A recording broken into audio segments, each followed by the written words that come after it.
In this episode, I talk with David Edward about the lost civilization of Atlantis.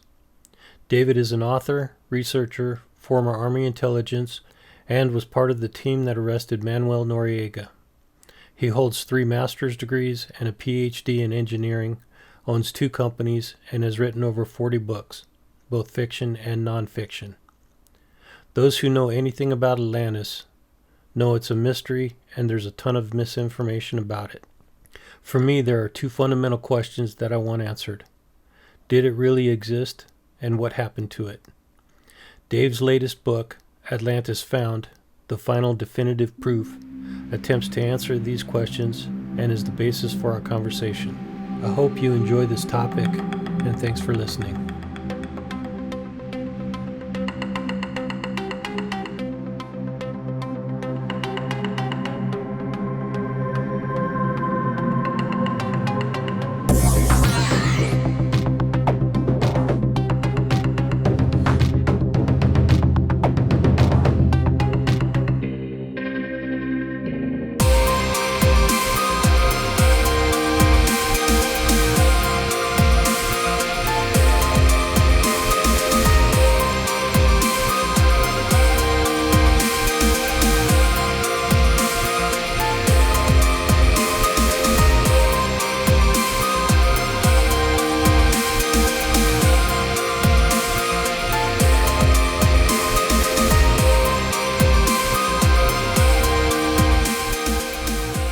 It's a pleasure to meet you. I'm really excited to hear about what you have to say about Atlantis.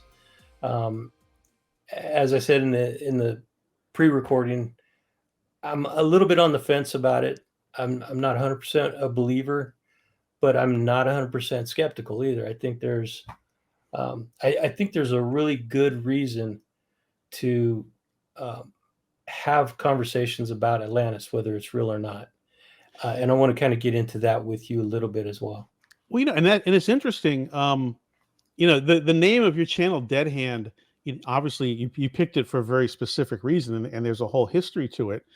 With Atlantis, it's kind of the same thing. And what's going on right now with Atlantis is about 3 weeks ago, a documentary series came out on Netflix by this guy Graham Hancock, who's kind of the main voice in the ancient history, alternate ancient history space, not ancient alien space, but there was something that went on before space, and it's being met with it's being very well received on one side, but on the other side, like there was a newspaper article, I think like in the New York Times or something, that said this was the most dangerous show on TV. How could it be allowed to have aired? So I mean, and all he does is he just basically says, there might be more, history might be older than we think, and here's all the things that make me suspect that. Yeah. But yeah, culturally, a lot of people like it. I love it, but it's almost becoming political, if that's even possible.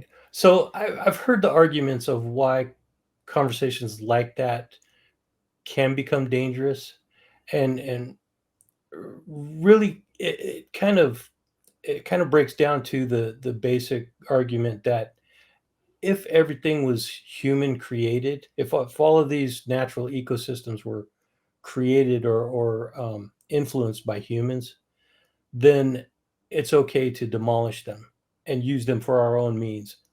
That's what the argument is. Oh, I've never heard that argument. That's interesting. Yeah. And whether it has weight or not, I don't know. It's a good argument, but I don't know if it's actually true or not. Yeah, I don't know. I've not heard it, so I'm trying to process that as we sit here and talk. I mean, for me, when I look at kind of the history that we've been taught, and then you just go with your eyes and you just look into the world, it doesn't all line up. And it seems like we can look pretty easily across different ancient locations, and we can see things all over the world that look kind of the same-ish. Mm-hmm. Not exactly the same, but it'd be like if all the carts were on the right hand side of the road. We haven't found that, but I mean, it's that kind of stuff, and the building techniques and all of that. And it just seems like that they would be developed 19 or 27 times independently, exactly the same, all at the same time.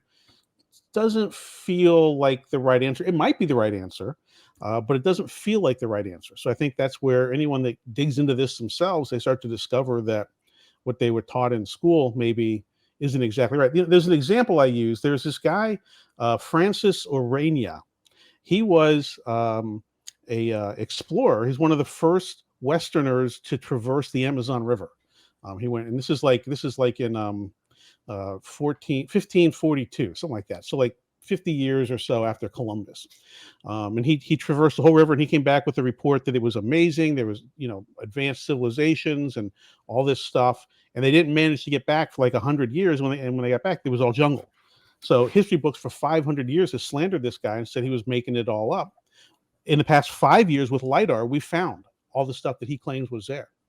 And I think that's like the perfect example. So the mainstream historical view for 500 years said this guy lied and went back to get money to Europe, when it turns out he was telling the truth the whole time. So he was ruined, and his legacy was ruined. But now we know he was true. And it took 500 years, and it took LIDAR for us to find that. And I think that's rampant everywhere. Yeah, when you were talking about his discoveries of advanced civilizations, it just made me realize that there's kind of a misunderstanding about the term advanced civilization. Yeah. And yep. Can you explain that as bring it up to a realistic term for people to understand? Yeah, so when that word advanced is used, and let's talk about it with Atlantis. So let me just set up. So Atlantis comes from this guy named Plato, and it's a history that I've traced all the way back. You can get back to about 600 or 6000 BCE. It was destroyed in 9600 BCE.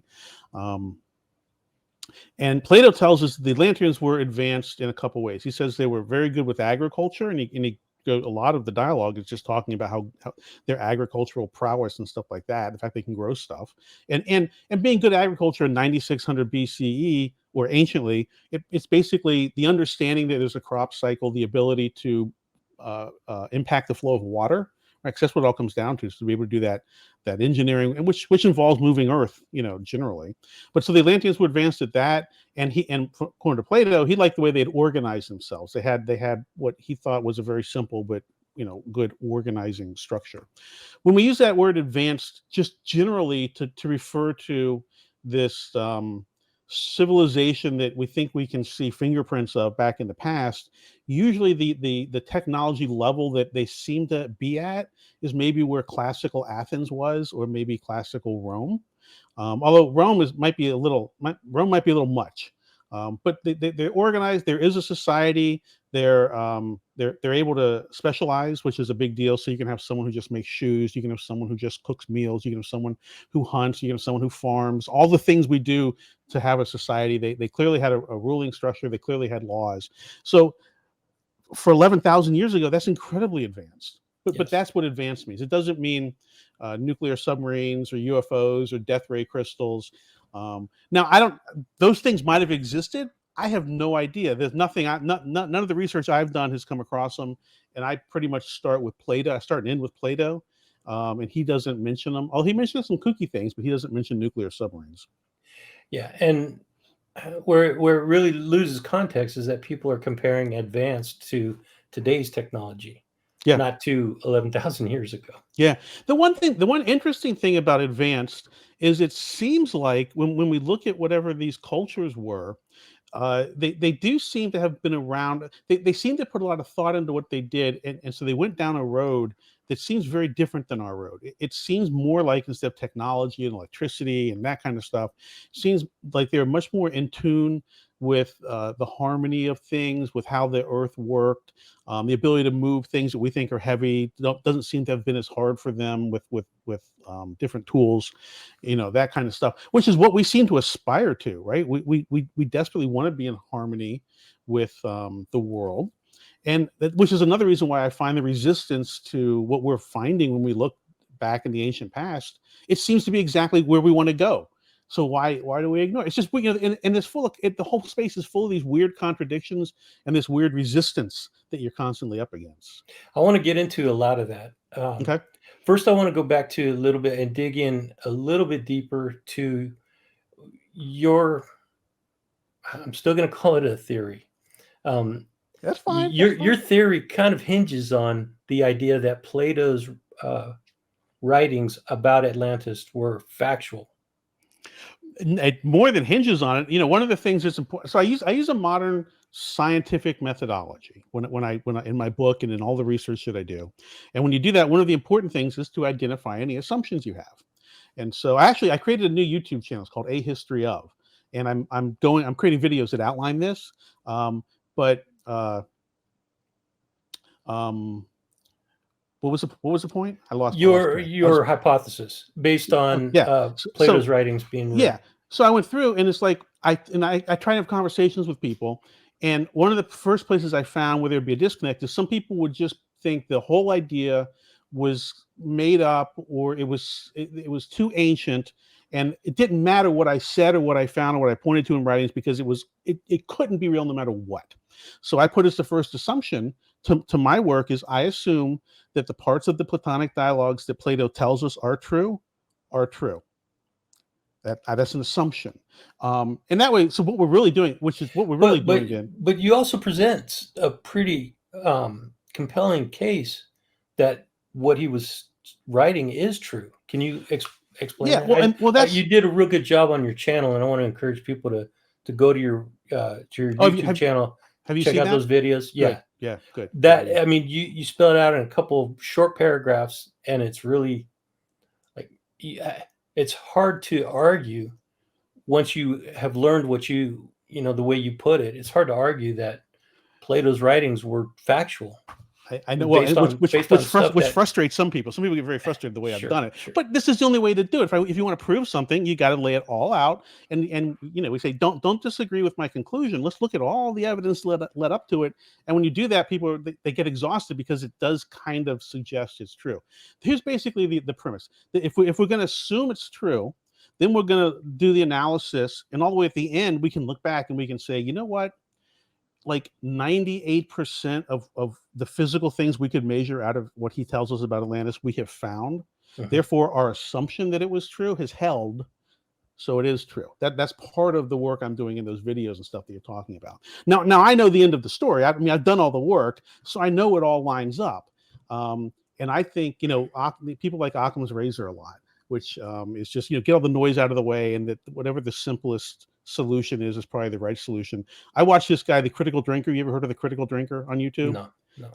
He's I don't know how to describe him, but so the drinker's razor is that when presented with multiple options, people will always choose the stupidest one, which I then apply to the criticism that I get, because I listen to the criticism, and there are some very legitimate things that we could discuss and criticize, but I tend to get what I tend to get instead is the superficial criticism that if any, if we were having a real conversation, we would have worked past. So I think all those things come into play, and when you do that, when you do treat these two dialogues, Critias and Timaeus, when you treat the parts he says are true, because he in the dialogues the characters say, I believe this is true, and which Plato never does. He's just the opposite. Mostly in his dialogues, what they do is they say, imagine there was a cave, imagine this, imagine that. But when we get to Atlantis, it's like, no, this is true, and all the characters agreed to believe it. So I've started with that, and it lines up pretty good. And there's all kinds of measurements. The first one, which is in and of itself a miracle, is the date that we get from the Platonic dialogues, because he tells us that's important. It's important, and it's if he was just randomly picking a date, to have picked this one. So basically, this guy Solon went to the Temple of Neith at Sais. Sais was the Egyptian capital in Plato's time. It's in the Nile Delta. It's on the western side of the Nile Delta. This temple of Neith, it had been around since before the first dynasty. So it's what they call pre-dynastic. The first dynasty in Egypt was like 2900 BCE. And what really denotes the dynasty, Egypt was around before that, but that's pretty much when they started writing stuff down. So that's kind of where the historians have said, okay, well, that's the line we're going to use. But it goes all the way back to, I can trace it all the way back to 6000 BCE. Now, you know what? This is the second time I forgot what I'm talking about again. I've got to do a better job. Yeah. So you were talking about Solon. He went to Egypt. Oh, the date. Yeah. So, and the priests tell him that this is their ancient history, and it happened 9,000 years before they're explaining it to him. So you had 9,000 and 600, you get 9600 BCE, which is a miraculous date, because it is the end of the last ice age. It's the end of what they call the Younger Dryas event. And it's the end of the Younger Dryas event. We know the Earth's temperature rose somewhere between 2 days and like 6 months or a year. It rose like 40 degrees Fahrenheit, which is insane. So we were in an ice age, and then all of a sudden something happens and all the ice just starts massively melting. So we know there were earthquakes. We know we lost the sea levels rose 400 feet, which now people have said, well, if you're standing on the beach and it's raising 400 feet over 6 months, I'm not going to get surprised by that. And it's like, yeah, but the Earth might, because you've got all that weight, where the ice is, and that's now that weight is shifting out, to the rest of the planet, the oceans and stuff. And then we know that the tectonic plates and stuff shift. So when that weight shifts, the water weight shifts, it'd be, if a plate shifts, you get tsunamis, and you do lose pretty quickly the coasts. So that date, and that's the date we get from the dialogue. And it turns out there were 3 Dryases. I had to look up. I didn't know what a Dryas was. A Dryas, it turns out, is a flowering plant that does really well in cold weather and higher elevations. So what happens is when they go and they dig through the strata, they see how far down back they are in time, seeing how far down they dug. They see how many of these plants they see, and then they can kind of figure out what's going on with the Earth's temperature. But for him just to pick that date out of air, how could he know? How could they have known? So I think that's absolutely incredible. The other piece of information that's just absolutely mind-blowing and resets how you think about what was going on is I mentioned that that this guy Solon went to the Temple of Neith at Sais. That's where the Atlantean history was stored. It was chiseled into the walls. It was physically chiseled into the walls of this temple. And we know where this temple is. We know where Sais is. The temple is gone, but the ruins are there. And just for context, how long before Plato wrote about it did Solon go to Egypt? So Solon went in 600 BCE. He took a bunch of notes. He says he took a bunch of notes. And then when he went back to Greece, he kept the notes. He was actually going to write like an epic poem, like the Iliad or the Odyssey or a play or something, but he never did that. Then those notes got passed down in his family. So he had a son who I think his son's name was no, he had a brother whose brother's name was Diopedes, who had a son named Critias, who had a son named Critias, who had a son named Critias. So we get these successive Critiases, and then one of the dialogues is called Critias, the other is called Timaeus, and there's a Critias in both dialogues. But when you weed through it all, the Critias in speaking in the Critias dialogue is this guy called Critias the grandfather, and he had Solon's notes and he studied them. He says as much. So yes, it's passed down through time, but it's not like a phone tag game where it starts off as Peter bought a can of Coke, and when it comes back around, it's something completely different. We know that we have the 9600 date from Plato. We know that the cult of Neith formed about 6000 BCE. We know that at some point the temple was built, and by 3000 BCE, before the first dynasty, it existed. In fact, it was a medical school, very famous place, and it was a repository for all this knowledge. We know that the history was written in stone. We know Solon went at 600 BCE and recorded it.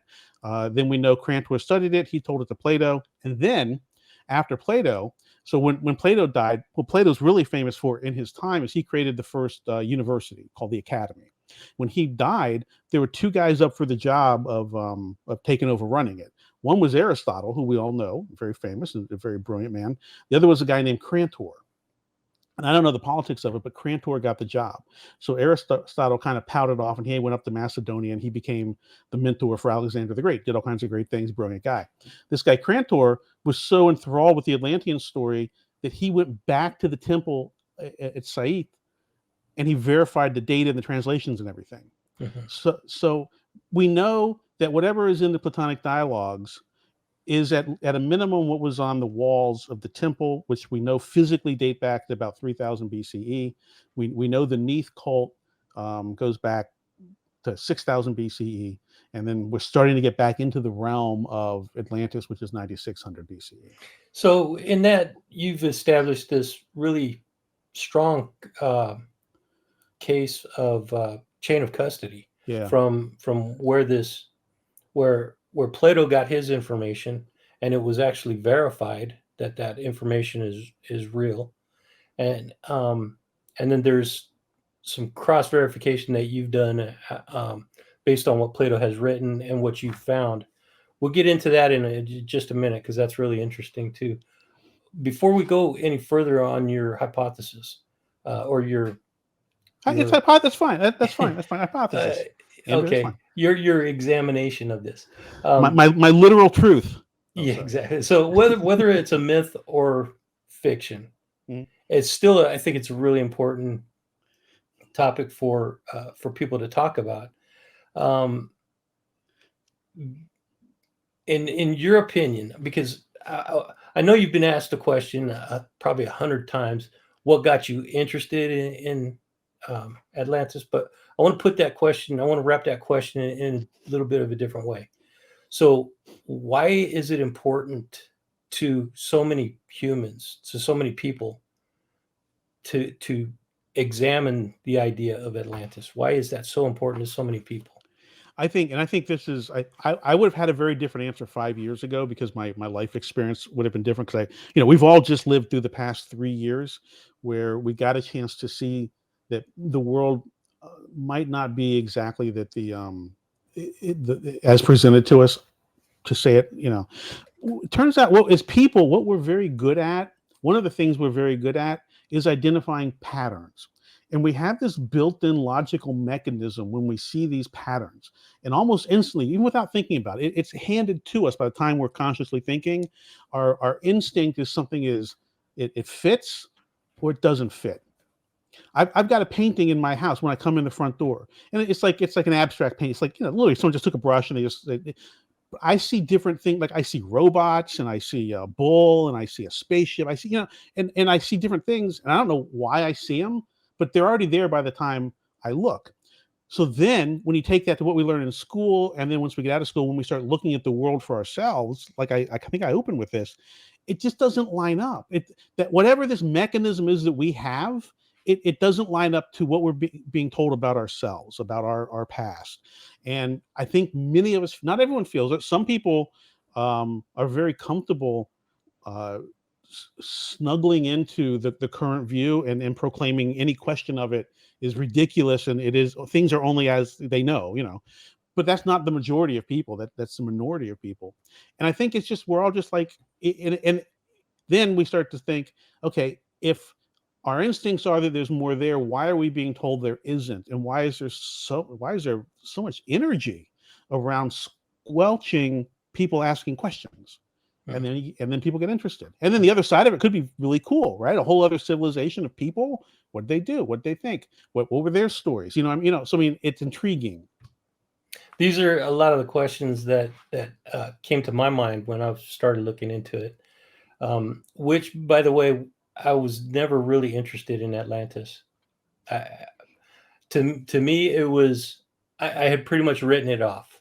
Okay. I had seen some documentaries about if it existed and stuff, and a lot of the documentaries put Atlantis in a way different location than what you say that it is, and we'll get into that. Yeah, well, Um, a lot of documentaries have travel budgets where pretty good looking people get to scuba dive a lot too. yeah, So yeah. we can try and figure out why they're looking in those places. I mean, see, my own understanding of Atlantis was it was a city, state, and possibly a continent in the middle of the Atlantic, and it sank. That was my understanding of it.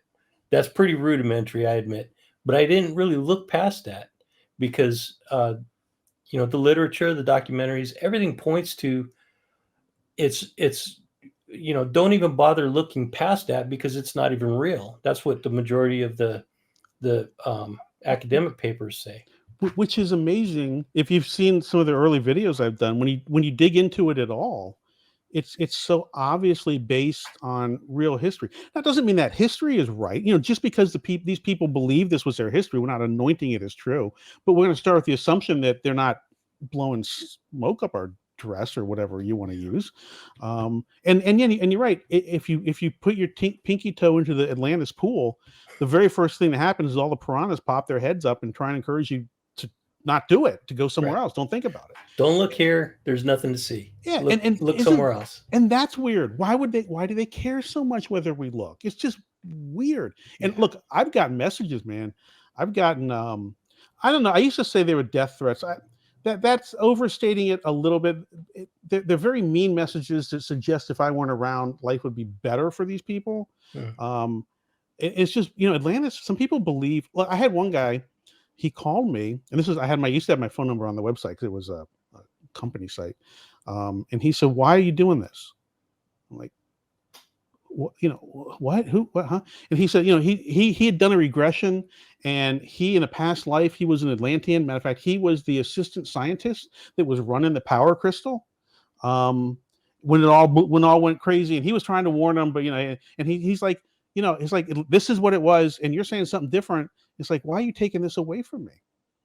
And I don't know, I don't know what to say. I'm like, you know, I mean, you just stumble through the conversation. But it's like, but he took the time to call me, and I'm not even a name. I mean, I'm barely anybody in this space right now. Mm. And yeah, it's crazy the what you have to push against to have an Yeah. opinion that's not it's baloney. Since we're talking about that, I was going to get to that a little bit later, but yeah, um, let's talk about that right now. What pushback have you gotten from the academic community? I mean, but like personally, no, Yeah, rather than just you know academics saying that Atlantis is a fiction, yeah. and this is everything we know about it.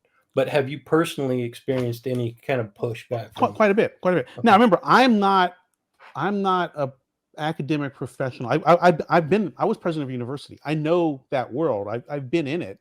I'm not currently in it, so I don't have a reputation that I'm too worried about. Um, but I, when I first started putting this together, I went to a geochemist that I know. I worked a channel, and I got to the dean of philosophy at Yale University.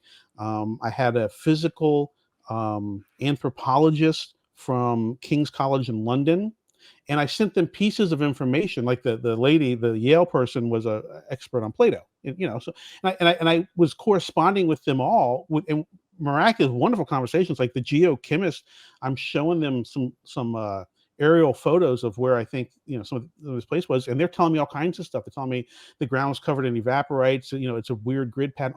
All this stuff. And then as the more we got into it, I started asking questions. Well, do you think this could be like farming technology from, like 9600? And they started to pick up on those elements, and every single one stopped returning my phone calls. Or like the geochemist, she was just like, no, I don't, no, can't be, no. If it was any of that, they would have already found it. She's like, nah, that would put modern farmers just, it's just so three different people all stepped away. Because of it. I didn't even say Atlantis to them. I just started to push. I think they have a sense though when you start to go for a particular time period. Yeah. I think that is more. A lot of people would speculate that is there's like some kind of conspiracy. Like these people are told to squash any ideas that go outside of their little bubble. But I think it's more of a case of human nature that if you challenge somebody's paradigm, they're by nature going to push back because if you break that paradigm, then they're lost and they don't know what to do. Well, that's a good point, and that's interesting because when you're having what feel like honest conversations with people that are kind of skeptical, a lot of what they'll say is, "Well, no, if it were real, mainstream academics, whatever that means, mainstream, we would all accept it." And I try and tell them, I said, I've first off, the funding. All this academic funding, it's not like there's a bunch of people in white rooms and wearing clean clothes and they're going to go seek truth. I mean, all of this funding comes from someone who's looking for a particular output. So that Mm, absolutely true. influences what's going on. And Yeah, they, money talks well, money definitely. talks, but then if you're an accomplished historian, let's say, and you've been teaching for 20 years, and maybe you figured out that the Greeks like to use left-handed widgets for some, whatever your thing was, and then all of a sudden, what you're saying is not only challenged, but there's evidence that you've been completely wrong in your entire career. What? but you're the established one. What are you going to do? Are you going to protect yourself and keep your living and your reputation and all the things you like, or are you going to go, yeah, what, right? Oh my Lord. I really screwed this one up. I'm going to step aside. You take my chair. You're just not going to do it. It's just not human nature. Yeah. And that's what we're up against, which is we have people who get paid for waking up who are anointed as the keepers of knowledge. And if that knowledge changes, then they're no longer the anointed keeper. Someone else is. Simple as that. And the tragedy of that is that um, new knowledge coming along gets suppressed for decades, possibly centuries. It eventually comes out. In my opinion, all knowledge comes out in the end, but that knowledge can be suppressed for a long, long time. I think that's right. I think that's what we see. And then the challenges with history is, with some of the other sciences and engineering, a new idea does have to kind of ripple through everything because you're talking about, physical objects or how we interact with things or how we build stuff. But with history, a new idea, like if all of a sudden it was accepted that Atlantis was real, 9600 was real, 9600 BC was real, it changes everything. It's not a slow ripple. It changes everything. Yeah. Now, I think what it does is it provides us a platform to stand on to look even farther back. That's why I think it's important, because right now that's about as far back as we see. But I think there's a whole world beyond that. Well, there's obviously, because if 9600 BCE is the end of Atlantis, then where did it begin? Right. You really got to go back and ask that question. And Yeah. that's one of the listener questions that I had. Do you have any idea what the answer to that might be? No, I am. So, I mean, my approach, what I did is I took the Platonic dialogues and I read them. In fact, I had them on audio, and I just played it for like 3 months in the car. All I did was listen to them all. So I knew them. I learned them front to back. I did the research. I got into it. I found that it was reasonable to assume that Plato is giving us real history, and then I'm trying to prove that he's giving us real history. So I'm in a very narrow lane. Mm-hmm. Now once I get that proven, I can start looking around, but I'm still working on on that piece of it. Well, I think you've done a pretty good job of presenting your case. Have you independently uh, confirmed any of that? Has anybody else looked at this and said, yeah, this is right? Well, I've got a guy I work with, David Stig Hansen, and he was just there. I think this thing is in West Africa. We haven't got to where I think it's this Reshat Structure thing, and he was there for the entire month of October, and I worked with him, picking places to go and finding things to look at, to get pictures of, and all that kind of stuff. So I think that physical part of it is important. But So from the beginning, the first part of your argument that Plato is his writings are factual. Have you submitted that to anybody for overview or review? Okay. no, it's so like kind of like peer review. Yeah. Yeah. Do you plan on doing that? What I'm doing is I'm opening the information up to the public. Like I'm on Reddit a lot, and with these videos, I'm putting the ideas out there because I do want these ideas vetted. But I'm not really interested in going into an academic environment where where their goal would be to discredit me or my work because it saves them. So instead, I'm throwing it out there to people like me. And I've had lots of course corrections based on the feedback I'm getting, which is a lot like having it peer reviewed, because you get all kinds of things. But I think that's a better way to do it. I think it's better to open this up to the public and then go through a Q&A process where you listen and adapt, but hold to your course as long as that course remains valid. Right. I've had papers that have been submitted for peer review, and I've been a peer review. In fact, I was the editor for the academic journal of the university, Aspen University, in like 2009 or 10 or something like that. I know that process top to bottom. I think that process is very good for specific things that can be tested. I think big ideas like this, I'm not even sure what you would submit to who and who the expert would be. Yeah. When I was preparing for this interview, I did come across a couple of papers. I didn't read them. I just looked at what the summary of those papers were.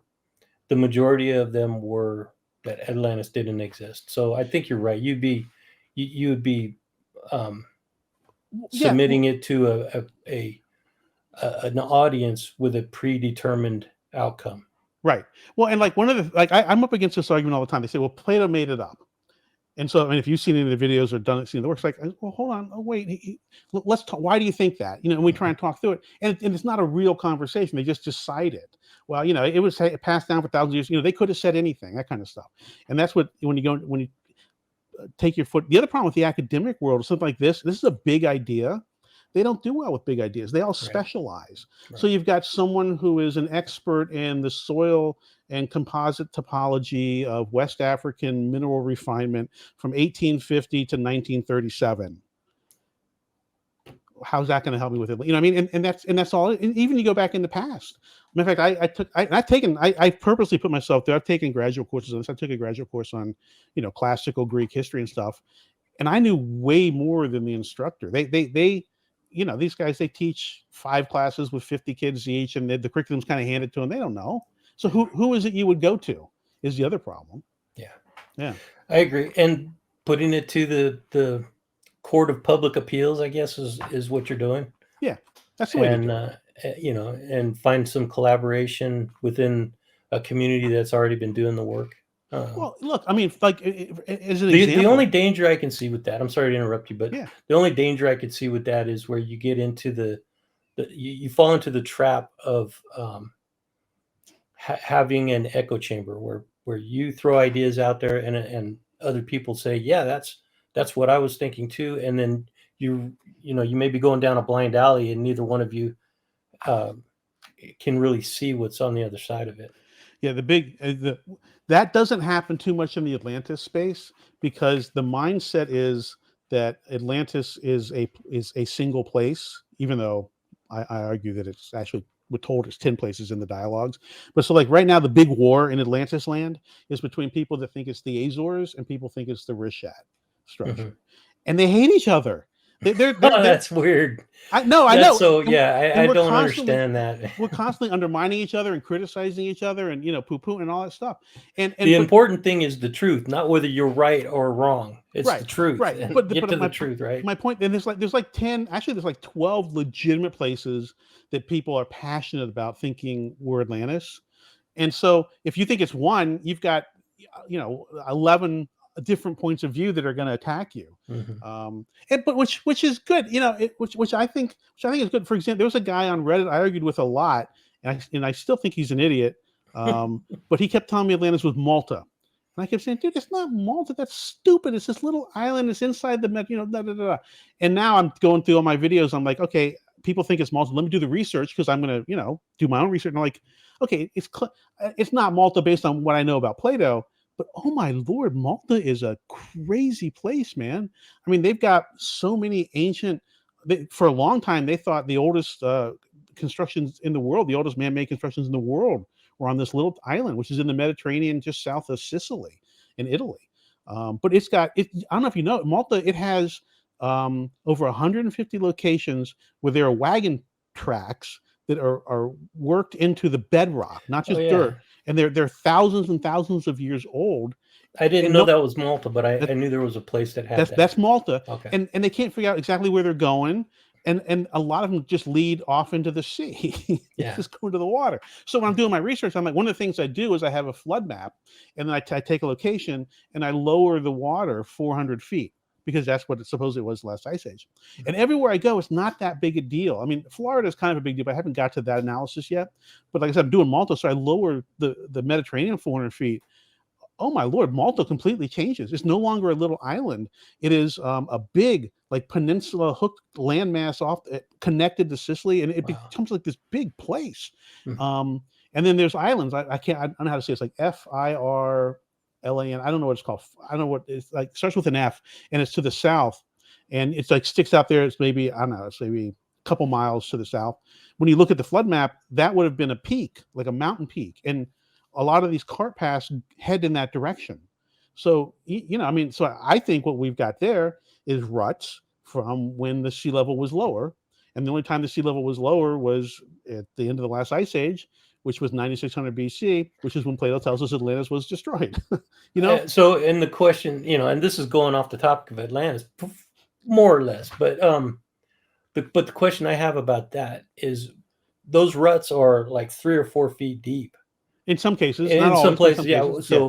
So that means that those, if those were made by carts, carried by, you know, donkeys or whatever, that would have had to be centuries to be able to dig those ruts, wouldn't it? Well, yeah, that's the thing. Yeah, tremendous amount of time. The other thing they don't find by those ruts is the classic beast of burden tracks in front or to the side or anything. So they clearly see the ruts, but it's not like they can and then point to the tracks, where the animal was pulling it or where they don't know what powered it.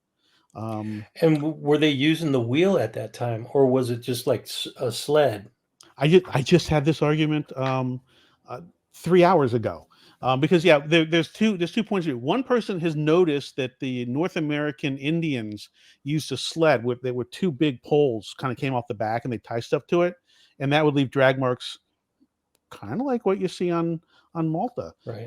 They also, when you look at them, just they just look like wagon wheel. I mean, it's just I lived in Colorado for 10 years. You just like the Santa Fe Trail. You just get used to seeing that, and that's what they look like. But they're all over the place, so they're just very hard to gauge. But um, Plato tells us that the Atlanteans, when they invaded into the Mediterranean, they made it as far as, and I don't know, I can't. It's like the Tetrahana Sea, whatever they call the water right there around Malta. Plato tells us the Atlanteans made it that far. Hmm. It's one of the only places where the name is still the same. And so I'm like, okay, well, I gotta, just like we were just talking, I'm not submitting for peer review, but they wouldn't give me any of this information. But I've got to listen to people. I don't know everything. So this guy likes Malta. It's named in the dialogues, and it's starting to exhibit interesting characteristics. I mean, there's temples and megalithic construction there like you wouldn't believe. So when I'm doing that analysis, I'm taking all that into account. And then the question I'm saying is, was this one of the provinces that we're told about? Because we get 10 names. We get the names of 10 rulers, one of which was Atlas, who was the king of the capital. And then there are 9 other places that have names that we just got to find. The next part of your theory is that the location of Atlantis was actually in a landlocked, what's now a landlocked uh, location in western part of Africa, Yeah. which is counter to what a lot of theorists claim it to be. It's counter to what almost all of them claim. Yeah. So we'll get into where you can talk about where that was, but what I want to know is how did you come to find that location? Okay. Well, I didn't. So I was, I'm an old guy. I'm looking. Your beard has a lot less gray in it than mine. You'll get here. But so I'm an old guy. I can't sleep. As a kid, I loved all this stuff. So one night I was flipping through YouTube, watching stuff, and it offered up a video by this guy Jimmy Corsetti on a channel called Bright Insight, and it was an old video. This was from 2018, and I was doing this maybe a year ago or so. I know the channel, by the way. Yeah. Good channel. I Well, like that channel. I like it too, and I've talked to him. I reached out to him. I've talked to him, um, and his videos went viral. With they've got millions and millions and millions and millions of views, uh, and he's pitching this location. And I listened to it, and I was like, "Wow, I think he's onto something." I didn't agree with everything he said. I do have a background in this stuff. Not only am I well read, but I've taken graduate courses in ancient history, and I really am very well read and interested in it. So I knew he got he mispronounced the name Herodotus. He showed a map where I knew there wasn't really a map. Just little stuff, but his overall case was pretty good. So I'm like, you know what? Let me see if I can help this guy out. He's not asking for my help, but I think if Atlantis has been found, I think that's important. So I went and I started re-familiarizing myself with it, and I came across this line right here, which is my unique contribution to this. The line this is from the Platonic dialogue called Critias, and the guy Critias is talking. He's explaining Atlantis, and he's saying the country immediately about and surrounding the city was a level plain itself, surrounded by mountains which descended towards the sea. It was smooth and even and of an oblong shape, extending in the one direction 3,000 stadia. And I was like, that is a weird statement because all through this, the city is in the capital is is where they're explaining from. So everything is, you start at the center palace and you go 50 stadia in the city. I'm like 3,000 stadia slope to the sea. What, that seems to suggest something that's different than everything I've ever heard. So then I had to go figure out what a stadia was. And it turns out we're using what they call the Alexandrian measure. and it's 606.9 feet, but I just do 607 feet because we're not in exact land. So you multiply 3,000 times 607 feet, you get 1.8 million billion something. You divide that by 5,280, which is a mile, and you get rounded, you get 345 miles. So I just went to Google Maps and I measured how far the Reshat structure is from the coast, and it's 345 miles. And that was where I said, "Holy shit, this guy's on." That turned me. I'm like, okay, now let me look. And then I spent maybe 10 days just doing. I mean, I barely slept. I just did nothing but go through the dialogue, break all the pieces out, and then look, and that's where I kind of came up with that proof that you call a theory, and I call a book. So let's talk about that Reshat structure. First of all, can you spell that? Because I don't know how. RICHAT. RICH. Okay. And anyone, if you're interested, just type it into Google and then go to the images. And there's the first page is just a million images of this thing. And the other thing, this Reshat structure, it looks like Atlantis. It's the only place for any document you've ever seen that actually looks like what's described. It's got a center So island. I will agree to that and say when I first saw that, I saw, I don't know if it's on one of your videos or I saw it on an interview that you did, but that picture of the Reshat structure, it like embodies the image in my mind Yeah. that I conjure up when I hear a description of Atlantis. And when you go back and read Plato and him trying to describe it, he's trying to describe something like that. And it's the only thing on the planet we've ever found that looks like that. We found like that people like Santorini because it's got a center island and then an outer ring of land. But Plato says there were two of those. Mm-hmm. He also tells us that after the cataclysm, it was the waterway was blocked by a shoal of mud. People mention this. But if it's an island in the middle of the Pacific, or the Atlantic Ocean is not going to be blocked by a shoal of mud. It doesn't make any sense. So it's got to be something that can with like a river or goes between two mountain peaks, something that can be constrained, and then all the dirt from Atlantis, when after the tsunami came in, got pulled back and it clogged up the waterway. And then I don't know what you've seen of mine. So wait, before you get into that, I want to go back to the Reshat structure because the first thing I thought, because we were talking about Atlantis, was that looks exactly like Atlantis, from what I've heard it described as. But then I thought that also looks like a crater. Yeah, for a long time, because it has these eccentric rings coming out from it. Yeah, either a crater or I think you said that that it could also be a collapsed volcano. The current consensus, I believe, is that it's a collapsed volcanic dome. Okay, collapsed volcanic dome. Not a meteor strike or for a long time, people thought maybe it was an asteroid that it hit or something, or comet. A comet would leave different, but that was the original belief, and it doesn't seem to fit in the volcanic dome. And there's volcanic activity in the area. So that seems to be the consensus. And by the way, we don't need either one of those for it to be Atlantis. No, I agree. I was gonna say that also, that even if that is how that land feature was created, that doesn't mean that it didn't kind of build up with topsoil and waterways over centuries, and then people came along and migrated and populated that area. So we know a couple things. We know Plato tells us that the center island had hot and cold springs. Well, that screams volcano. Yes, absolutely. And then he tells us that. Have you ever been to Yosemite? No, I've driven by it. Yellowstone. Yellowstone, yeah. No, I've driven by it. Yeah, I never went. And then the other thing he tells us is they had to dig a canal from the outer ring to the inner ring, 100 feet deep and 300 feet wide. So the reason why you do that is because silt collects, right? Because the rain's coming down, the water, So we know there was at least, if they dug down 100 foot, you don't dig into the bedrock, you dig down to the bedrock. So we know there was at least 100 foot of topsoil. And that's all there is now is bedrock, right? It's all down to bedrock. There's another line here. This is from the Platonic Dialogues. He's trying to explain the aftermath of one of these cataclysms, and he says the country immediately about and surrounding the city was. I'm sorry, that's the one I just read. Wait, here we go. The earth has fallen away all around and sunk out of sight.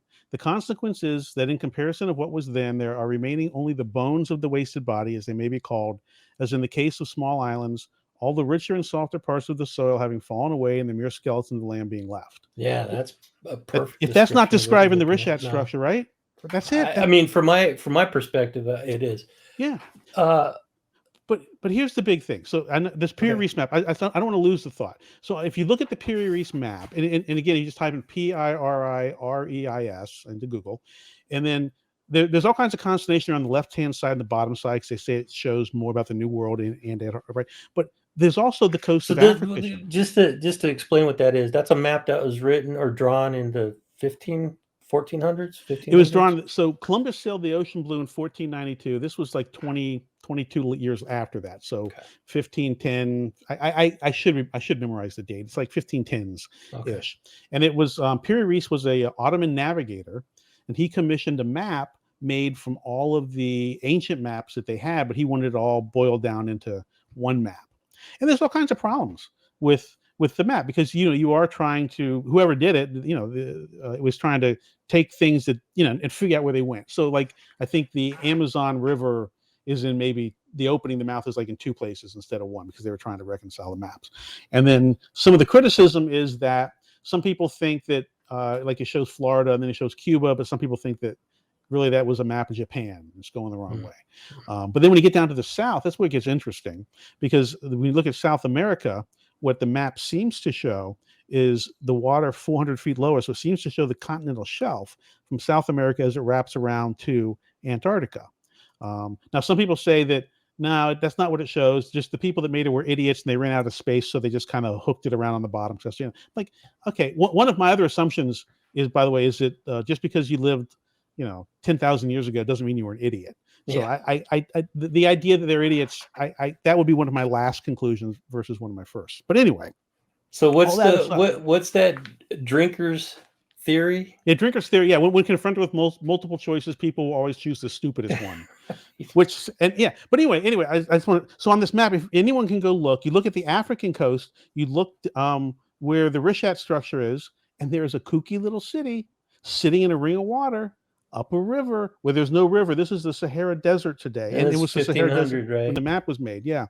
And that river is blocked by a bunch of mud, right? Where there are big mud piles on the coast of Africa. So, I mean, it's clearly the memory of whatever was there. And there it is. It's on the map. Again, we cannot like it, but there it is. So even if it wasn't a city, even if they were showing that Reshat structure with those chunks of... They drew a castle. They drew. If you look at it, they drew. It's a castle, and it's sitting in a ring of water up a river. So how is that an accident? Look at that Piri Reis map and study it, and look at the west coast of Africa, and you'll find that little inlet, a water inlet leading up to a circle. Yep. And there's a big duck. There's an elephant and a duck. But if that was made in 1500, and that was basically cobbled together from ancient maps, somebody in 10,000 BCE or around that time drew a map. Yeah. Well, okay, so one of the things about Atlantis that I have heard is that they had a really strong navy. Is that accurate? We don't know that. It seems to allude to that. There's a line that gets ignored. I don't understand why this line is ignored historically, but when the priests are talking to Solon, they tell him, hold on, I've lost my train of thought again. I apologize. This doesn't happen, but I guess it's because it's the end of the day. What were we talking about? We were talking about the map, right? Piri Reis map. Piri Reis map, yeah. And then I asked you if they so that map was cobbled together from ancient maps. So somebody Oh, from okay. 10, I'm sorry. 9600 I BCE park had these to. points away. Yeah, and I just okay. So what the priests tell them is that the way to Atlantis, they say it's outside what they call the Pillars of Heracles, which we think is the Strait of Gibraltar. But they say the way to Atlantis is also the way to the opposite continent, and there is an opposite continent. I live on it. Right.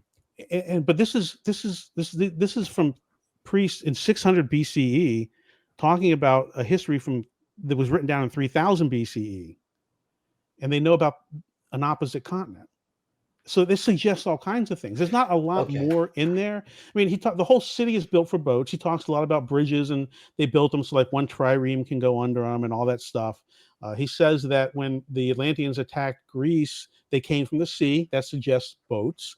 And then he talks about Atlantis being the way to the opposite continent, which suggests boats. But it eludes, like, it almost like takes for granted the maritime nature of the society, but it doesn't really talk about it beyond that. But it suggests, and so people have blown that way up. They've blown that up into saying that, well, in order for this to work, the Atlanteans would have had to have naval capabilities like the Portuguese from the 1700s. It's like, I don't know about that. Hmm. But here's just you talk about inconsistency. So there's an island called Crete, which is kind of the southern. It's an island, but it's part of Greece, and a lot of people like it as a location for Atlantis. I don't. I mean, it doesn't fit. But they had a Minoan culture there. And the Minoan culture is very exotic. It is a bull-oriented culture and all that kind of stuff. But when you start to do the history on that island, we can get an agricultural society all the way back to 7,000 BCE. So we're getting darn close to Atlantis time period anyway. But this island of Crete had been occupied for like 130,000 years. Wow. Well, even when you drop the water 400 feet, there's no land bridge to this thing. So how do you reconcile people were there 130,000 years ago? They didn't swim. It's not, no Olympian could swim to this thing. Maybe an Olympian could, I don't know. But, I mean, you're not loading up your dog and your kids and, your household supplies and swimming, into the middle of the Mediterranean. Right. But no, how'd they get there? And then, you ask these questions to the people they're supposed to know, and you kind of get weird answers of, maybe they made a log raft. Hmm. Well, wait a second. You tell me I'm not supposed to speculate. Did they or not? Do you know or not? I had a conversation with a guy earlier today, and we were trying to agree because he kept saying there's no evidence for any of this. And I kept asking him, what would you consider as evidence? And he could, it's always squishy. I said, what about the wheel? Can we, that's like the most foundational principle to society ever. Is there a mainstream view of the wheel? And no, we don't know. It's like it's an easy invention, and it was invented anywhere between 2400 BCE and 7000. It's just all squishy. And it's like, what's even the point of the conversation? Because you're just making it so we can't ever decide anything. It's just weird. So Yeah. sorry. I think there was a rant, but I don't know. Okay, so anyway, that map brings up a whole different conversation. Maybe we'll save that one for a different That time. map's the key. So that map's the key. You look at the previous map. There's a city where the Reshat structure is surrounded by water. It's just what Plato describes. And then the last one is Herodotus. It's another guy that wrote. He wrote actually 100 years before Plato. He mentions the people called the Atlanteans in Libya, the remnants of a society in Libya. So you can start to triangulate this stuff, and it starts to be something that seems to have been known in Plato's time. Yeah, that's really interesting that these people, these Atlanteans, did you say that was, what year was that? Herodotus wrote he wrote like 100 years before Plato, so Okay. the 4th century. So he's talking about people in 3000 BC. He's talking about people probably a couple hundred. What Herodotus is doing, he's the first guy who tried to be a historian for real in the Western Okay. tradition. So he wrote this thing called the Histories, which is viewed as the first real attempt to write stuff down. And the first third of the book or so is like a travel log where he just says, okay, you leave from Greece and here's everything we know about the world. He kind of walks you around it. And when he gets to Egypt, and his stuff is like, okay, you go to Egypt, then you head west for 10 days, then you head west for 10 more days. And, so it's that kind of stuff. There's no physical drawings. But when he takes you into Libya and he starts approaching the Atlas Mountains, which is an interesting name for the mountains of Morocco, because Atlas was the king of Atlantis. When you start approaching those mountains, there are people that call themselves the Atlanteans. And they're weird people. They don't dream. They refuse to write down their names. They won't let you write down their names or their king's names or anything. They don't eat animals. They only eat vegetables. They spend their days cursing the sun, and they live on piles of salt. And these are people that existed. I just, you probably can't answer this, but maybe you could speculate a little bit. Why wouldn't people write down their history? If you had the ability, or there was somebody willing to write it for you, why would you refuse to have it written down? Yeah, look, I don't. I mean, I can only speculate. If these people are the remnants thousands of years later of a society that was destroyed, then maybe we can just assume some type of religious or whatever overtones came, because maybe they were really good records keepers, and then they got blown up, so they decided that Oh, that the that's a gods good got mad at, theory. right? Yeah. Yeah. So the big thing for me is they spend their days cursing the sun, and every theory. You mentioned comet impacts or asteroid impacts, or there was a tsunami in like 2011 or something in Japan. That tsunami shifted the Earth off its axis by like 10 inches. Yeah. Right. So whether it was something internal, whether it was a volcano, whether something hit the planet, if our axis did shift to 23.5 degrees, it shifted, it would seem like the sun's doing stuff, and you might blame the sky because that's what you see. The Hmm. sky goes bonkers. Everything you have is destroyed. You survive, you curse the sky, right? Because that's what you blame for. I'm not saying that's what it is, but if I'm speculating, that's how I'm trying to line up those ideas. So this happened at the end of the ice age. Yep.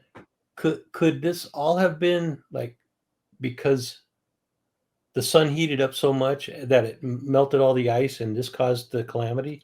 Yeah, it could be, which is why I don't try and I'm not a ancient historical sun geologist or comet impact theoretician or anything.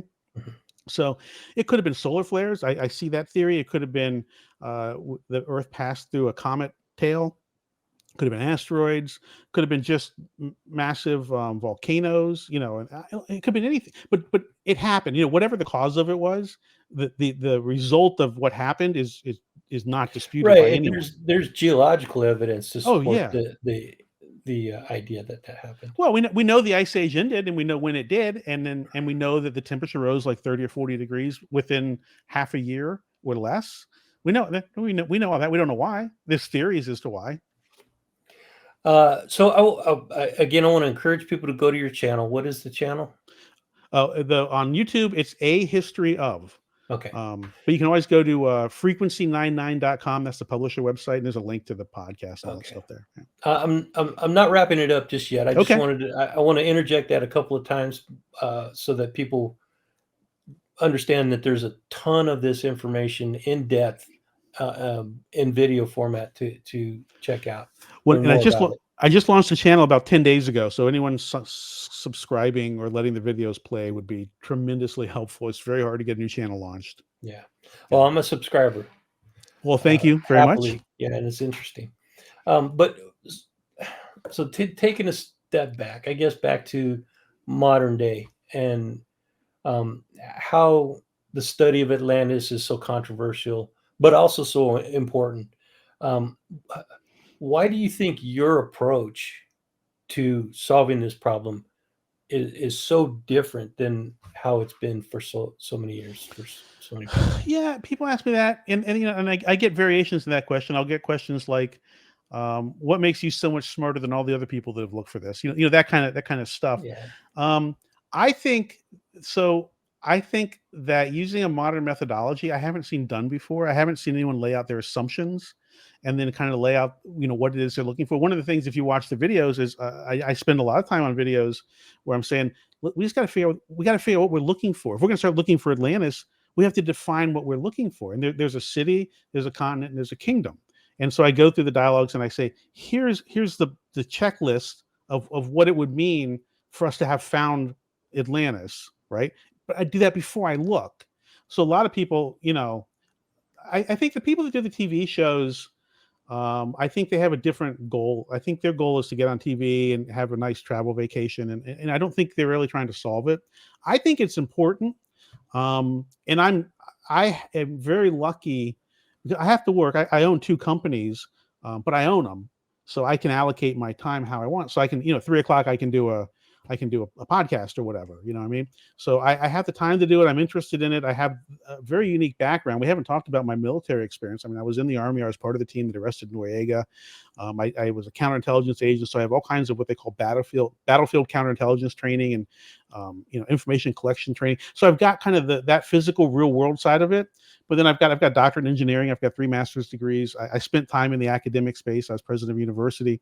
I've got, so I'm pretty well rounded when I come at this, and I don't know that the other folks that have looked at this have always come with that kind of background. If your hypothesis does turn out to be true and becomes widely accepted, what does that look like, and what does that mean for the world? I think what it means for the world is that all these suspicions we have about the Aztecs and the Mayans and Easter Island and Stonehenge and all these places now have context. They have historical context, because right now they're mysteries. There's dozens and dozens and dozens, probably hundreds of locations, and in every single one we have to turn our brains off and pretend it was all built within the past 1,000 or 2,000 years. And I just think if we can accept that that's not the actual history of things, I think we're going to start noticing those patterns I mentioned, and we're going to discover that we have a much richer history, and we've done many more things than we ever thought. Mm-hmm. And according to some people, that could be a dangerous scenario. Yeah, I didn't write the newspaper article. I mean, this guy, Graham Hancock, who's got a loud voice, they are flooding in with massive criticism of the guy. And if you really dig into it, he's just basically asking the same questions. He's like, he's saying, go look at this. This doesn't look right. We should probably try and figure it out. And his basic premise is that, our history might be older than we think. It's not dangerous at all. But there's if you go back, if you're making $250,000 in salary a year and you basically don't have to work, you've got lots of time to defend yourself, and that's what we're up against. Yeah, well, and it's not necessarily dangerous to the majority of people, but it could be dangerous to academia. That's what right. It is dangerous to them for all those reasons we've already talked about, because exactly. they could be discredited. Remember, in their mind, they're not only the smartest person in the room. In their mind, they're probably the smartest person on the planet. Yeah. And so you get a room, you get 100 professors in a room. 95 of them are sitting there thinking that they're the smartest person in the universe and the room. Yeah. And it's just an amazing mindset. That's wild. Yeah. I know these people. I've had them report to me. I've had hundreds of them report to me. If okay, so if it does come out that your hypothesis is correct, Atlantis did exist, it was wiped out, and we can figure out what wiped it out. What wiped them out? Water, clearly water. Yeah. But was it a tsunami? Was it was it brought on by massive rise in ocean levels? Is there a comparison that can be drawn between the downfall of Atlantis and societies of today? Not by me. I know, this isn't a biblical study. I'm not looking for morality in this, which is important because it's there. It's there to be found. And it lines up, Atlantis lines up like a lot of the stories we have where the society got unmoral, whatever word you want to use, and so that's why it happened. I have no opinion on any of that. Maybe that's why they didn't want their history written down. Because of good parties, they're having good parties. Yeah. So party in town. I don't know. Could be. Okay, so a couple of listener questions that I put this out to. Okay.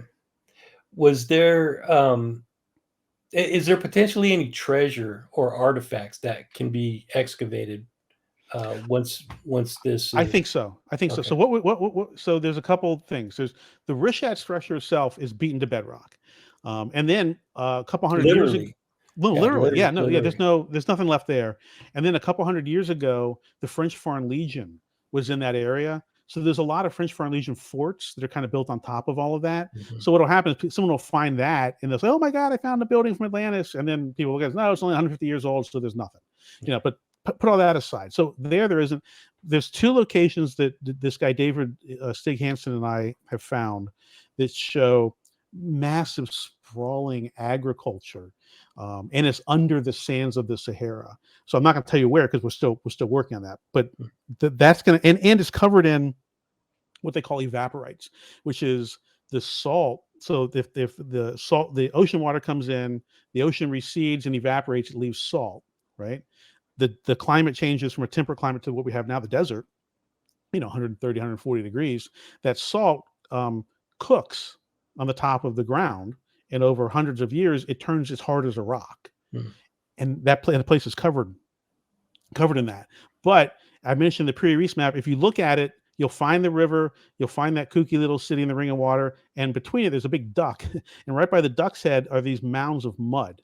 And Plato tells us that the waterway was blocked by shoals of mud. He tells us it was the topsoil from the city. And if you look at West Africa, you can find those clumps of mud up where that waterway would be. Is And it it's, still it's mud, or are well, these like it's hills now? piles of dirt now, but it's Okay. like huge, hundreds of feet tall. They look like hills, but Hmm. it's just dirt or mud. It cooked mud.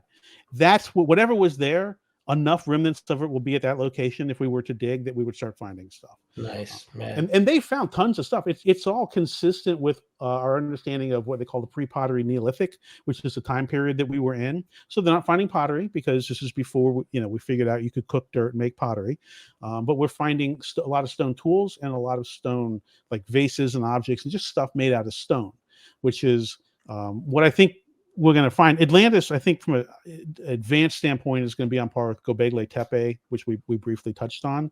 So I think we're just looking for a Göbekli Tepe in the desert. These tools we're finding are consistent with that. We know the area was occupied. The other thing we know from the topology is if it's raining with this Reshat structure, is it would be in the middle of a big lake. And I mean like a big lake, like maybe 20 miles or 30 miles across. And it'd be an island with a radius of almost 6 miles. So it's almost 12 miles from side to side. If you're a person and you see that, it's a fantastic place to go live. And we know there were people there, and we have an assumption that we can't assume they're idiots just because they lived before us. So I think a much harder explanation is to explain why Neolithic people wouldn't have found this wonderful place and started living on it, because they're sheltered, they can grow stuff. The saber-toothed tigers can't get to them. No one can attack them. It's a wonderful place to live. So why wouldn't they live there? So You know? just what another question that I forgot to ask you was Yeah. the size of Atlantis. Mhm. Did you say it was like 5 or 6 miles across, So or yeah, so larger? he gives us all kinds of dimensions. Some of these have been confusing, but he tells us the center island was 5 stadia across, which is about half a mile. You multiply 607 feet times five, you get whatever 3,000. About just a little more than half a mile across. Then he tells us there were concentric, alternating zones of land and water, basically concentric circles. He tells us they had to dig a canal from the outer ring to the inner ring, and that canal was 50 stadia. So you do the math, and 50 stadia is like 5.75 miles ish. So that's the radius of the thing, which is exactly the radius of the Reshat structure. Then he tells us that they built a road from one side, and then from the other side they built that channel I mentioned for the boats. And then when they cut the rings of land, they cut on the outer ring, they cut 3 stadia, so 1,800 feet. The inner ring, they cut 2 stadia, so 1,200 feet. And then the center one, they cut 1 stadia, 600 feet. And we can find the outer ring, we can find that cut. We can find that 1,800-foot gap that's been cut out of the bedrock. So all those pieces start to line up. He tells us other things, basic things. He says there are mountains to the north, and it was open to the south. Look at the Reshat structure. There are mountains to the north, and it's open to the south. I already mentioned, the waterway and stuff. He mentions, King Atlas Mountains. We've got that in Morocco, a couple hundred miles to the north, and it goes on and on and on. There's a whole bunch of data points. Pretty much anything physically measurable that he gives us, we can find there, and we can see it. Anyone can see it. You don't have to have me explain something to you. You can just go look. When this information becomes like widely known, not that it's not already, but when it becomes like on a mass media scale, where it's commonly believed that your hypothesis is accurate, and people start flooding the area like treasure hunters or ad hoc archaeologists, what's preventing that from happening? Is there laws in place to Oh yeah, to keep that? the country is Mauritania. It's first off, it's a brutally inhospitable place. I mean, this really is French Foreign Legion, endless sea of sand, 140 degrees in the shade. I mean, it's just a brutal location. Coupled with that, the government of Mauritania has laws. They will, through a government sanctioned tour, in country tour guide, you can have someone drive you out to it, but you're constantly monitored. They usually, the tour guide's part of the government, and then they'll usually have one or two police cars that stay about 200 or 300 feet away that kind of follow you around. You're not allowed to bring a drone. There's 7 checkpoints between getting into the country and being at the Reshat structure. At every checkpoint, they're going to take something from you. So what we do is we bring like cheap drones, like $200, $300 drones, or they tend to like big camp knives. So we'll bring 10 or 12 camp knives, and then we that's what they confiscate at each of the locations. But yeah, I mean it's just hard, and this is, I mean it's a Islamic country. There's a lot of rules. God forbid you should like put a rock in your pocket and get caught with it at the airport trying to get it out. So I don't think there'll be a rush like that. In fact, and even to get into the country, you have to coordinate through the president's office. This guy, Dave Stig Hansen, that's what he had to do to get there. So it's, it's not like the U.S. where you can drive to Colorado and, go to a camping store and get equipment and go start digging holes. It's more brutal than that. What did the people? What is it? The speculation. What did the people look like? I have no idea. He doesn't mention what they look like. But there was there was a record of people calling themselves Atlanteans. Yep. He doesn't say they have black skin, white skin, red hair, white hair.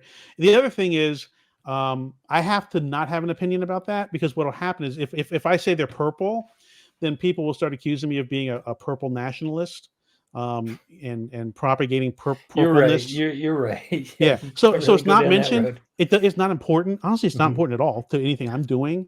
They could have been caveman art. They couldn't have been Neanderthals, could they? I think they could have been. Really? There's although Neanderthals, we're talking Neanderthals theoretically were pretty much died off by then. This is pretty recent. 9600 BC is actually pretty recent. But there is a ghost DNA strand that is in the people of West Africa still to this day. It's not disputed. This is academic science, and it goes back 50,000 years, and they can't identify who the people were. So I think when you look at DNA, we know we're told all of us came out of Africa.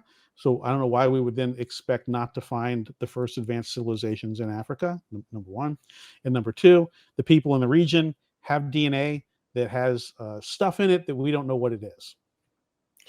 If they were to excavate those mounds, those mud mounds or whatever, do you think it's possible that they could find bones of the people that existed at that time? I don't know how long uncared for human remains last.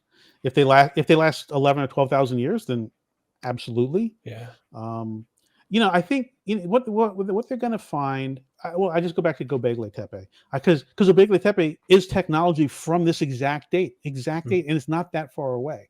So it's kind of basic, rudimentary, not even really megalithic construction, but construction with blocks, with rocks. And then it seems like they had a writing style. They mention a plaque they had in the center island that had their laws and stuff on it. So I think we would find a Stone Age society that seemed pretty well organized and had lots of stuff. Yeah, I think anything that is found is going to be exciting.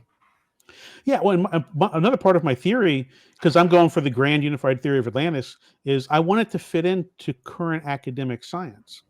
So, and it can, it not 100%, but it can like 75%, and then we just have gaps we got to fill in. But we're way closer with what's known in academia, not what's concluded, but what's known. Support for this thing is practically everywhere, and that's in these videos. That's what I'm doing. Like, for example, the fact that Crete was occupied for 130,000 years. Well, that suggests they could get across water. So don't tell me boats weren't invented. I mean, because your own science is contradictory. Yeah. Yeah.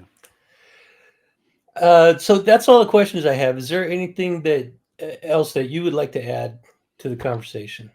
Um, I know we haven't talked about your book. I want to give you a chance to talk about that, where people can buy it. I'll include a link in the description of the video. Um, yeah, I mean, I think we've covered it all pretty good. Yeah, I've written like 45 books. They're about evenly split between fiction and nonfiction. I consider Atlantis nonfiction. Some people might disagree with that, but that's how I've listed it. I'm kind of leaning more towards the it existed. I think You have me semi convinced. I always say I'm like the Grinch who stole Christmas because our whole life Atlantis has been this giant Christmas box with just the most bestest wrapping paper and bows on it. And it's under the tree, and we've been staring at it forever. We finally get to open it, and we open it, and it's tube socks and undershirts, right? Because that's what we need. So it's real, it existed, but the answer is much more rudimentary than what we had hoped. It's not a flying car, you know. Well, So looking at it from a person from my perspective who believed, who didn't really even give it a second thought. yeah, I think it's more exciting than that. I think okay. it's an ancient civilization that was believed, that most people believe never even existed. If we find out that that's true, that's incredible in my mind. A amazing Christmas gift. So you're far from the Grinch in my mind. Okay, well, good. Well, good. You're the first one who's thought that underwear and socks were a good gift. Yeah. No, I can always use an extra pair of underwear or socks. That's how I am. Right. I mean, I can use more of the stuff, the better. Yeah. Yeah. So the name of your book is Atlantis Solved. Is there a subtitle to it? Oh yeah, the final definitive proof. And the book is a proof. I try and warn people. It's not a narrative. It's not a story. It's a proof. So basically, it's a brute force. It goes through. It sets the context. It identifies.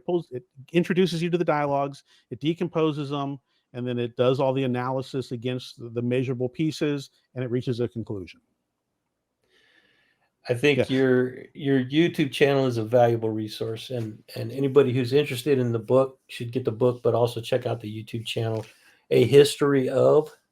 yeah. A history of, yeah. Because I'm going to do multiple things. The first season is Atlantis, but I'll do something else in season two. But so the first one is a history of Atlantis. But yeah, the channel is A History of.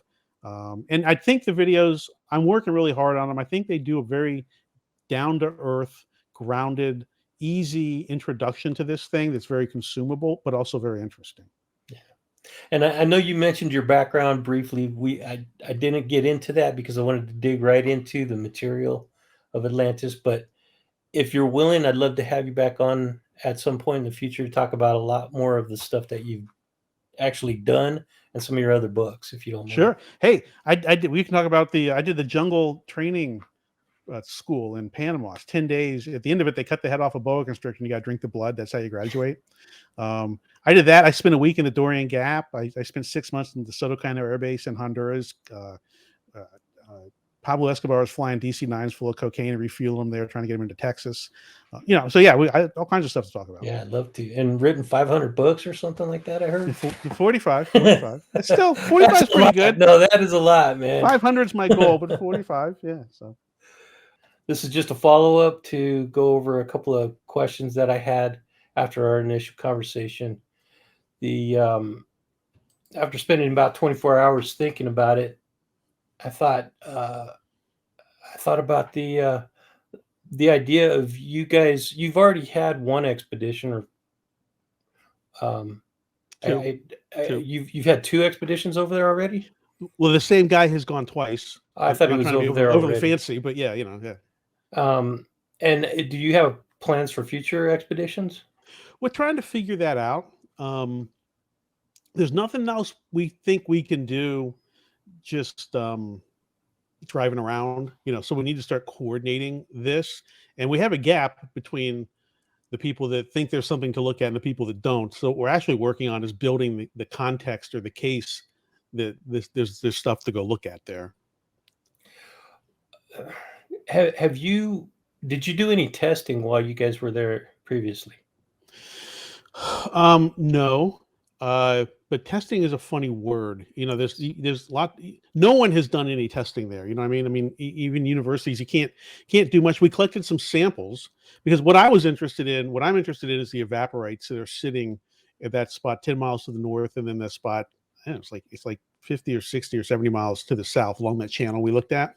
Because if those are evaporates and it's salt, and we can prove all of that, there might be more information in there that we can learn. But yeah, but we haven't done that yet. Okay. Uh, I guess the reason why this whole thought process about testing, experimentation, um, that came up for me was I started thinking about the structure of the Reshat structure. Is that how you pronounce it? I think so. Yeah, Rishat. Yeah. Okay. And it reminded me of not only the structure itself, but the surrounding area, that kind of eye looking section. It reminded me of the Uinta Basin, which is where Skinwalker Ranch is located. Did it really? I haven't. I watched. Look, I'm familiar with it in that I watched the TV show, and I've watched some YouTube videos and stuff on it. When you say it reminds you of it, give me what reminds you of it? Well, the first thing that came to mind, like I mentioned earlier when we talked, was that is identical to what I would imagine Atlantis to be. Yeah, no. That's it's got that going for it, which is Right. it looks like it. You know. My second thought, on that line of thinking was, it looks like a meteor impact area. That used to be what they thought it was for the longest time. I mean, all the way back till our lifetimes. More recently, they So thought it was. where the two correlate is Travis Taylor, Dr. Travis Taylor, who was out there at Skinwalker Ranch for a couple of years. One of his initial hypotheses was that this whole Uinta Basin may have been created by a meteor impact. Right. So, and they're finding stuff under the ground that kind of seems like it could be structural. And I thought, man, if they were doing, if that Reshat structure was covered up, and you were doing like ground penetrating radar, would it look like there was some kind of a structure underneath the ground? They did ground penetrating radar in 2019.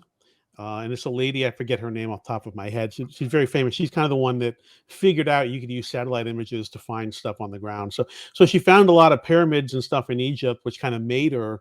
And since then, she's struggling a little bit to still be relevant. She did the Rishat kind of when her reputation was on the decline, not because of anything she's done. It's just we get it, And like I said, they found the Foreign Legion forts and stuff, but they won't release the lidar data. That's weird. So they're telling they threw us a bone, which is they threw us what they pointed out things that are obvious, misleading, and uninformative, but obvious, and then we can't see the data. So I don't know if they found. I hear in the wind, I'll hear that somewhere in those results they did find stuff that was underground. I personally don't. I think we're dealing with cavemen. The Neolithic people, smart. They could have. I still think they knew more about nature and all that stuff. They were advanced in those ways, but I still think they were just people, and they had campfires and they stacked rocks on top of each other and put a roof on to stay out of the rain. So I don't know that there's there's something that's going to be magically found that's going to change that. I think instead, once we accept people lived there at the right time and it fits this story, then we can look at what we already know differently and understand that just Neolithic people, cavemen, hunter-gatherers, because they were on the planet for hundreds of thousands of years before they did anything. And according to our history, it was only 6,000 years ago that they decided to start doing something. So there's a lot of time with something to happen. A lot of the land on the planet has gone underwater that they would have been on because they tended to be coastal people. But I don't think digging holes around the Reshat is going to lead anywhere. I think that mound that you and I talked about farther down, where I think we'll find artifacts, and then the agricultural sites we've identified that go under the sand that are just sprawlingly massive. I think there's stuff to find there, but that's not at the Reshat structure. I think the Reshat structure is just bedrock. It's just like Plato tells us. It's the skeleton of what was of the land. Mm-hmm. Yeah. Right. So some of the other ideas for experiments that I came up with, I just run through them because my mind started going into really kind of esoteric, really weird thoughts when I connected it. And really, there is no connection with Skinwalker Ranch. This was my imagination If playing I know playing that, but I'm God. intrigued if there was if we could find a connection with something like that, that might be interesting. I Right, don't the meteor um, that the science has changed its mind on that, and now they think it was a volcano, not a meteor, right. um, and that's pretty much the accepted view currently. So Okay. I don't know. So just do, and I don't think it's a really expensive test to do, but check for radiation levels. Yeah, David, he did take he thought that the magnetic levels might be interesting. So he took Electromagnetic. well he said magnetic. I don't Okay. know the difference honestly between magnetic and Well, electromagnetic. there's some really inexpensive, like ghost hunters use it. Yeah, yeah. ELM or Yeah, EMF. Yeah, EMF, yeah. electromagnetic frequencies. So they scan for that. So that was the next one that I was thinking. Radio signals, just to see if there's any kind of transient radio signals happening out there. I mean all The those reason, things the you can re- check for all those things just with a phone. So yeah. oh really, really? Okay. So Yeah. the reason that I thought about that is because these gigantic satellite dishes, radio satellites that they use Hmm. that are receiving. I wonder if that Reshat structure could kind of act as a radio satellite or a radio telescope. Yeah, I don't know. I know how they work kind of, and I don't know if the current configuration would work, but Yeah. with more dirt, it might have. But certainly, it's interesting. Your mind, you did, your subconscious got a hold of you, huh? Yeah, it really did, man. I went pretty far out there. That's good though. That's Wi- good. That's why it's so fun. That's what makes yeah, this fun. Yeah, right. So wind speed, humidity, temperature throughout the day to see how vast the fluctuations in that stuff are. That's kind of pretty standard stuff.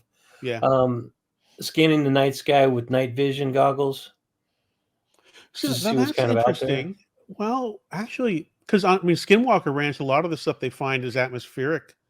And I will tell you, I don't think anyone has ever stood in the middle of this thing and looked up.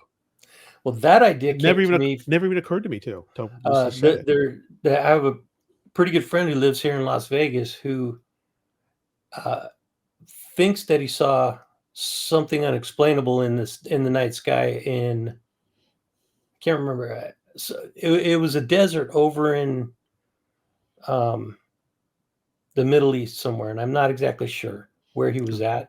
Okay. But he looked up in the night sky with some night vision goggles, and he saw something that he couldn't explain. Okay. And that's what made me think of the night vision.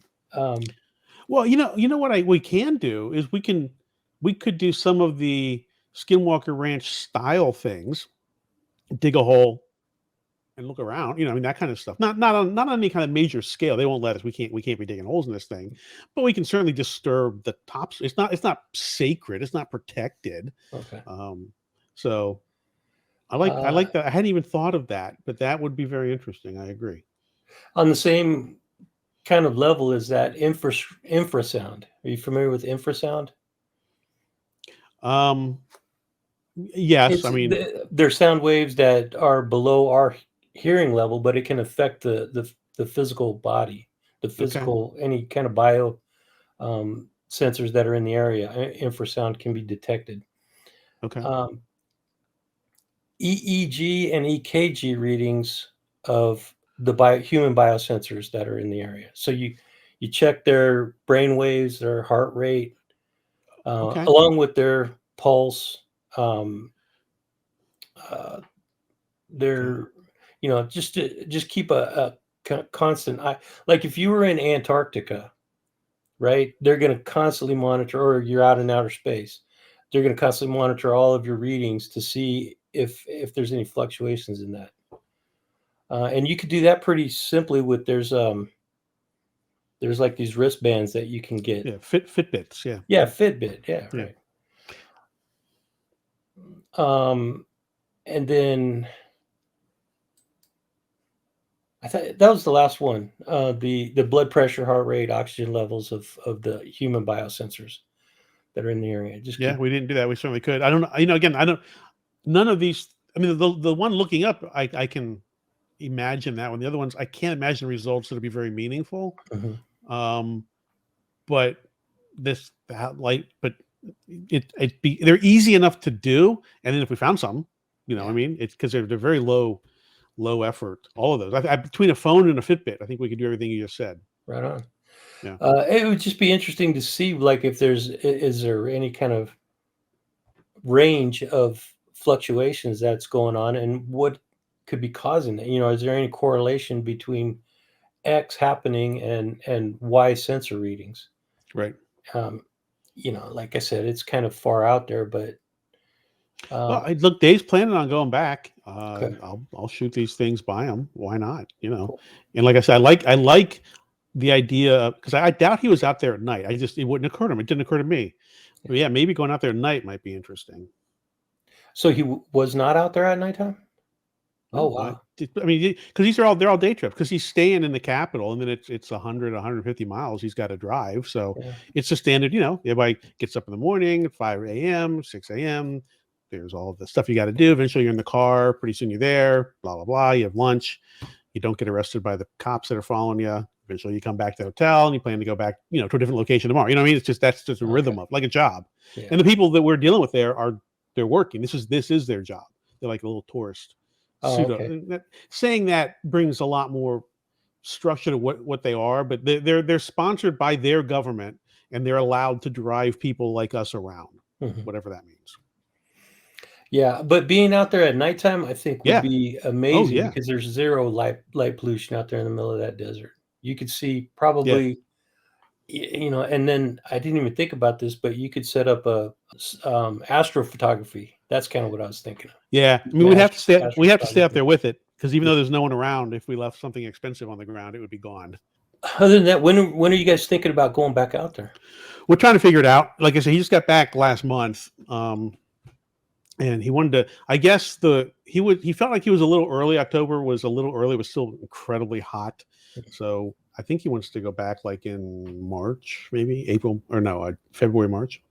Would the weather be more comfortable at that time of year? Yeah, it's less hot. It's still hot, but it's less hot. Right.